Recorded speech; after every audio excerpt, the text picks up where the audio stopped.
Liziwe, good morning to you. It's good to have you with us here on eNCA. For viewers who may have watched David Attenborough's series on lockdown, one big point in that series, in that documentary, and I think it was somewhere in Canada or in Antarctica, the study of underwater noise and the effect it had on the animals and the return of those animals once the ships were no longer operating during COVID-19. I imagine it's the same situation that you're talking about here. Good morning. I think what has been striking is that we probably don't realize how much noise we make in our general day-to-day machine going. But when we're looking at fish, particularly sensitive to noise, and also a juvenile fish, you can obviously imagine that a power ship that's going to run for 20 years in the same place means that it's not going to be somewhere that fish are going to want to hang out, and it's obviously then going to just disrupt places where the juveniles would be in sheltered bays where they can grow up. And that is important not only for the ecosystem but also for the communities that depend on those fish. And if you are looking at any kind of development like the car power ships, you need to make sure you've done the studies properly and in detail before putting a report to decision makers like government to make a decision. Is there any kind of research, Liziwe, that you can tell me about in other parts of the world where ongoing and sustained underwater noise has affected the environment and the ecosystem, coral reefs, etc.? Not necessarily in coral reefs.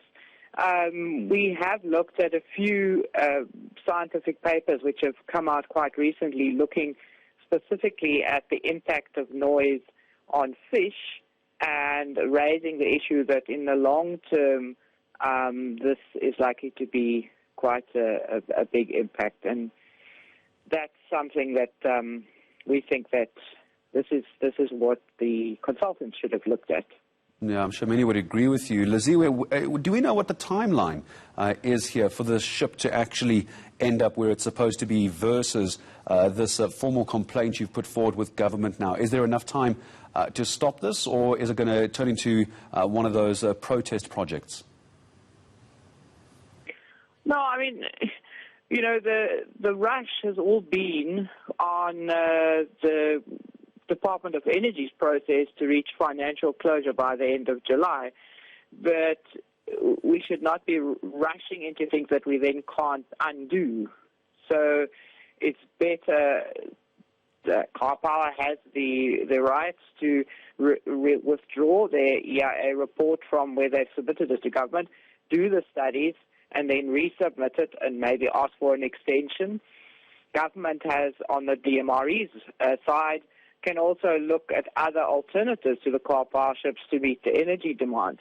There are many options, but what we think is objectionable is to simply say that somehow the fishes don't seem to matter and we don't worry to consult, to study and do your homework properly on the fish and the noise. And as far as car power ships and this, excuse me, I might be getting a bit of a cold, Liziwe, forgive me. Do we know that this report, this feasibility study, this specialist study, once this comes out and you have access to it, are organizations such as yourself, the Green Connection, able to interact with car power ship and other interested parties, do you think? Is that what you'd be looking for as I leave you with the last 30 seconds? Well, I think this is what we've been demanding. You know, South Africa has an environmental impact assessment process with various rules, and those rules say that you must go and do the studies, you must find the right information, and that people, affected communities, NGOs, the general public has the right to look at that and to give comment. And thereafter, having looked at all the comment, maybe amended the studies, the report is then given to the government officials to weigh up all the information on the table and to see whether, in fact, the benefits do outweigh the disadvantages or whether there's alternative solutions for this particular problem. And always a pleasure speaking to you, Liziwe McDaid from the Green Connection. Power is never, ever free. Now, of course, the question is going to be about the impact on the environments of these car power ships. We can expect more from the Green Connection and Liziwe McDaid as the story unfolds.